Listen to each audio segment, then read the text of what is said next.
안녕하세요. 영국 런던에 있는 이건입니다. 간밤 현지 일면 8월 17일 영국의 언론들은 또 어떤 소식에 주목을 했는지 살펴보도록 하겠습니다. 일단 말씀드릴 것이 영국 언론들 지금 축구에 오늘 같은 경우에는 축구에 많은 관심을 두고 있지는 않습니다. 현재 독일 미넨에서요. 유로피언 챔피언십이 열리고 있어요. 우리나라로 치면 아시안 게임이 열리고 있는 그런 상황인데 이 유로피언 챔피언십에서 뭐 여러 가지 종목들에서 메달도 나오고 이러고 있기 때문에 그리고 또 그저께 월요일에 프리미어리그 경기가 있고 화요일은 쉬었잖아요. 그렇기 때문에 전체적으로는 언론의 중심은 그 미넨에서 열리고 있는 유로피언 챔피언십의 무게중심을 잡고 있다. 그쪽으로 많이 관심을 기울이고 있다라고 말씀을 드릴 수가 있을 것 같습니다. 그 말씀을 드리면서 축구 쪽 소식은 어떤 쪽에 이야기가 나와 있는지를 살펴보겠습니다. 우선 리버풀에 대한 또 걱정이 드디어 나오기 시작했습니다. 그전에는 메뉴가 이전 2패를 하면서 꼴찌로 떨어졌잖아요. 그러면서 메뉴를 계속 흔들기 시작하는데 그에 못지않게 리버풀도 첫 두 경기 승리를 하지 못했습니다. 풀럼 원정 1라운드에서는요 2대2로 비겼고요. 홈에서 열린 크리스탈 팰리스의 홈 개막전 1대1로 비겼습니다. 나인 누네스 선수가 헤드버팅을 하면서 퇴장을 당했고요. 1대0으로 지고 있다가 디아스가 골을 넣으면서 결국 1대1로 비기면서 패배의 그런 수렁까지 빠졌다가 겨우겨우 살아 올라왔는데 지금 이제 2무를 했기 때문에 과연 그 이후에도 지금 어떻게 반전을 할 수 있느냐라는 식의 여러 가지 걱정 어린 시선들이 있습니다. 데일리메일 같은 경우에도 그렇고요. 다른 신문들도 무엇보다도 지금 현 상황에서 리버풀의 부상이 너무 많다라는 것에 걱정 어린 시선을 보내고 있는데요. 이런 부상 상황에서 뭐 또 다른 실수를 계속 할 수 있을지 거기에서 빠져나올 수 있을지 이런 쪽으로 상당히 걱정을 하고 있습니다. 일단 리버풀의 지금 부상 상황을 살펴보면요.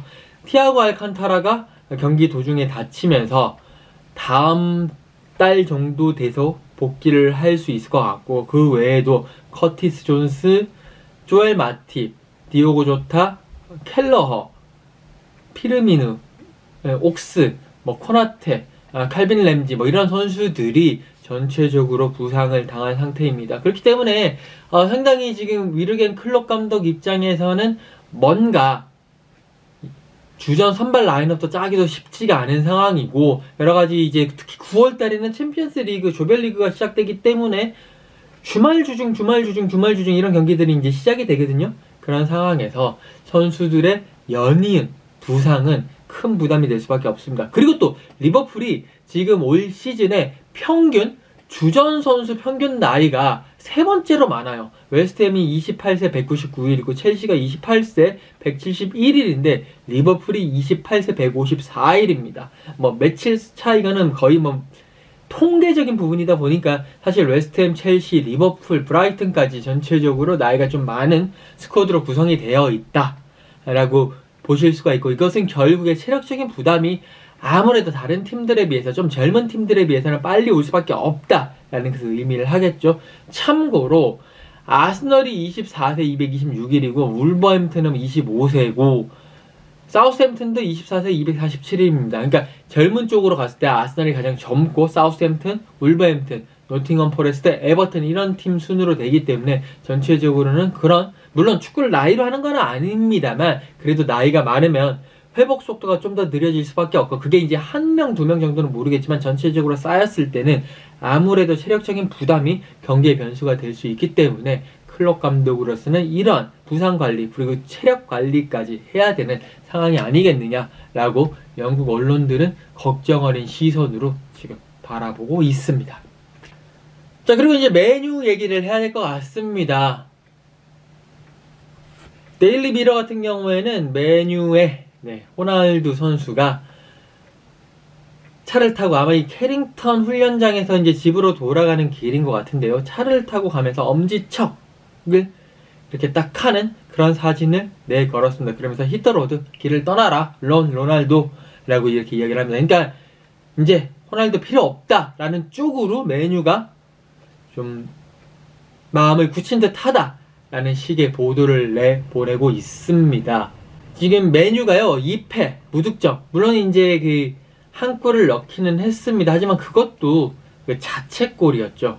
브라이튼과의 홈 경기에서 한 골 넣었는데 그게 상대 자책골이기 때문에 메뉴가 지금 올 시즌에 넣은 골이 하나도 없습니다. 그런 상황에서 2전 2패 그리고 6실점 1득점인데 그 자책골 1득점. 그런 상황에 메뉴가 상당히 공수 밸런스가 무너져 있는 상황이고, 팀 역사상 프리미어리그에서 지금 꼴찌를 하는 것이 사상 처음이거든요. 그런 상황에서 결국 메뉴는 분위기 쇄신이 필요하다라고 결론을 내린 것 같고, CR7 크리스티아노 호날두를 퇴출하는 쪽으로 가닥을 잡은 게 아니냐라고 지금 많은 언론들이 여러 가지 소스들을 활용을 해서 보도를 하고 있습니다. 이 데일리 미러 같은 경우에도 테나 감독이 이 구단의 레전드를 보내는 쪽으로 준비를 하고 있다. 그러면서 팀을 다시 재규합하기 위해서 여러 가지 노력을 기울이고 있다라고 보도를 하고 있고요.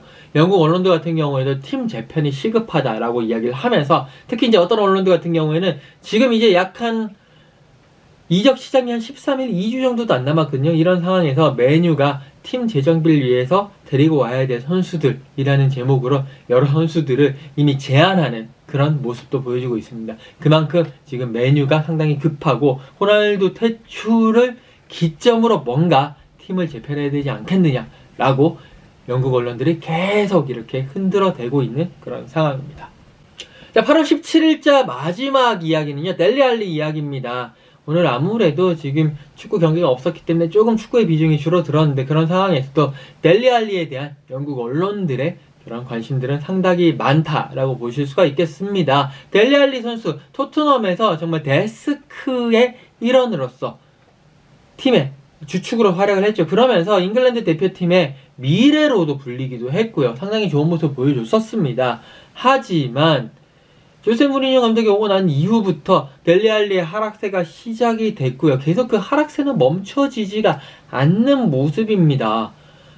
누누 산투 감독 그리고 또 그 콘테 감독까지 있으면서 델리 알리는 토트넘에서 주전 자리를 결국 내놓을 수밖에 없었고, 뭐 임대를 간다느니 이적을 한다는 여러 가지 이야기가 있었습니다. 2022년 1월에 에버튼으로 이적을 했죠. 정말 정격적인 이적이었고, 또 에버튼에는 프랑크 램파드 감독이 있었기 때문에 델리 알리를 분명히 다시 부활시킬 것이다. 그래도 잉글랜드 전설적인 미드필더 출신 아니냐, 그런 감독이기 때문에 델리 알리의 상황을 잘 알고 다시 부활을 시켜서 에버튼에도 힘이 되고, 델리 알리가 또 이제 대표팀에 가서도 힘이 되는 그런 쪽으로 갈 것이다라고 기대가 많이 있었습니다. 기대를 많이 했습니다. 하지만 델리 알리 결국 에버튼에서 반 시즌 동안 19경기를 뛰었는데요, 한 골밖에 못 넣었습니다. 그런 상황이기 때문에 이거 정말 델리 알리 이제는 아예 부활 불능인가, 거의 뭐 끝난 건가 라는 시선들이 많이 존재를 하고 있고요. 이런 상황에서 티르키예, 예전 터키죠, 티르키예 베식타스가 델리 알리를 데려가고 싶다라는 제안을 지금 던져놓은 상태입니다. 그런데 이 베식타스도 델리 알리의 하락세를 알고 있거든요. 그렇기 때문에 그냥 무작정 우리가 데리고 오겠다 이건 아니고, 임대부터 좀 해보고 한번 좀 써보고 괜찮으면 완전히 데리고 오고, 아니면 다시 반품하겠다라는 식으로 임대 제안을 했다라고 이 많은 언론들이 이야기를 하고 있습니다. 델리 알리 선수, 정말 좋은 선수였고 잘하는 선수인데, 그래도 이 손흥민 선수와 그 좋은 우정도 보여주면서 한국 팬들에게 상당히 많은 인기를 받고 있는 선수 아니겠습니까? 뭐 벨식타스를 만약에 가게 되더라도, 그리고 에버튼에 남게 되더라도 예전에 그런 기량을 되찾아서 또 팬들에게 많은 또 기쁨을 선사했으면 좋겠다는 바람을 전하도록 하겠습니다. 자, 지금까지 간밤 현지 1면 8월 17일 소식이었고요. 저는 또 8월 18일 내일 뵙도록 하겠습니다. 여러분들 감사합니다.